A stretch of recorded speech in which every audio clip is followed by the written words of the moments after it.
उस दिन अचानक से रात को 3:30 बजे मुझे मेरी गर्लफ्रेंड का फ़ोन आ गया और वो फ़ोन पर काफ़ी परेशान लग रही थी। उसने मुझसे कहा कि वो मुझे अर्जेंट मिलना चाहती है। मैंने उससे कहा कि ठीक है, 8 बजे कॉलेज कैंटीन में मिलते हैं। तब उसने कहा कि 8 बजे तक वेट करने का मेरे पास समय ही नहीं है, तुम्हें अभी ही आना होगा मेरे पास, वरना मुझे भूल जाओ। मैंने कहा कि अभी तो रात के 3:30 बजे हैं, अभी इस वक्त कैसे मिल सकते हैं? जब मैं लड़की होकर घर से निकल सकती हूँ तुम्हारे लिए, तो तुम लड़का होकर के नहीं आ सकते मुझे मिलने मेरे लिए। मैंने कहा कि यार तुम मुझे पिटवाओगी पापा से। तो उसने कहा कि मैं कुछ नहीं जानती, अभी के अभी तुम वहाँ पहुँचो तालाब के किनारे।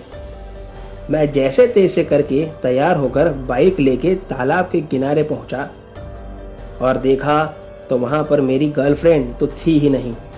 तो मैंने गुस्से में फ़ोन लगाया और जैसे ही उसने फ़ोन उठाया मैं उस पर चिल्लाने लगा कि अभी तो तुमने इतना सारा ड्रामा किया फ़ोन पर, सुबह 8 बजे तक भी तुम वेट नहीं कर सकती थी, तो अब कहाँ हो?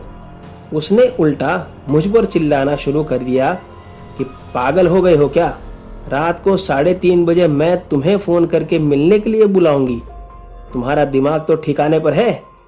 अगर ये मजाक करने के लिए तुमने अभी मुझे फ़ोन किया है तो तुमको भारी पड़ेगा, याद रखना। मेरी गर्लफ्रेंड अभी फ़ोन पर चिल्लाए ही जा रही थी कि तभी सामने से मेरी गर्लफ्रेंड निकल कर आई और कहने लगी कि वाह क्या बात है, तुम तो सच में आ गए संजय, मुझे लगता नहीं था कि तुम आओगे। एक तरफ फ़ोन पर गर्लफ्रेंड का जवाब कि उसने मुझे बुलाया ही नहीं था और वो घर पर थी, तो फिर ये जो सामने खड़ी थी ये सच में निधि ही है या कोई और? तभी मेरे कानों में मेरी गर्लफ्रेंड की आवाज़ सुनाई दी कि मैं इंसान हूँ, कोई चुड़ैल नहीं कि इतनी रात को बाहर घूमती रहूंगी। ये शब्द मेरे कान में पड़ते ही मैं एकदम से ठिठुर गया और जैसे वो भी जो मेरे सामने खड़ी थी समझ गई थी कि मुझे पता चल चुका है। उसने मुस्कुराते हुए मुझे कहा कि तो तुम्हें पता चल ही गया कि मैं कौन हूँ, तो अब मेरा असली रूप भी देख लो मरने से पहले। कहते हुए वो एक भयानक रूप में बदल गई और मुझ पर कूद पड़ी। मैं चिल्लाने लगा जोर जोर से। तभी हम दोनों पर टॉर्च पड़ी और कुछ लोग मेरे चिल्लाने की आवाज़ सुन के दौड़कर हमारे तरफ आने लगे। ये देखकर वो सीधा पानी में कूद गई और वो लोग जो मेरे पास आ गए थे वो सब दरअसल मॉर्निंग वॉकर्स का ग्रुप था, जिनकी वजह से मेरी जान बच गई थी।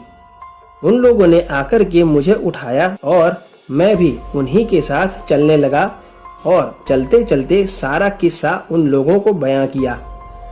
उन्होंने मुझसे कहा कि अब थोड़ा उजाला होने पर ही अपनी बाइक लेने आना यहाँ पर। फिर मैं उनके साथ ही वॉक करके सूरज की रोशनी पड़ने पर वहां से बाइक लेके घर निकल गया। काफी साल बीत गए इस बात को, लेकिन आज भी रात को अचानक आने वाले कॉल मुझे उतना ही डराते हैं जितना मैं उस दिन डर गया था। तो दोस्तों, आज की कहानी में बस इतना ही। अगर आपको कहानी पसंद आई हो तो वीडियो को लाइक और चैनल को सब्सक्राइब ज़रूर करें। और अगर आपके पास भी ऐसी कोई कहानी है तो मेरे साथ मेरे ईमेल पर ज़रूर शेयर करें, जिसका लिंक मैंने डिस्क्रिप्शन बॉक्स में दिया हुआ है। आप देख रहे थे आहट एक अनहोनी की कश्यप के साथ। धन्यवाद।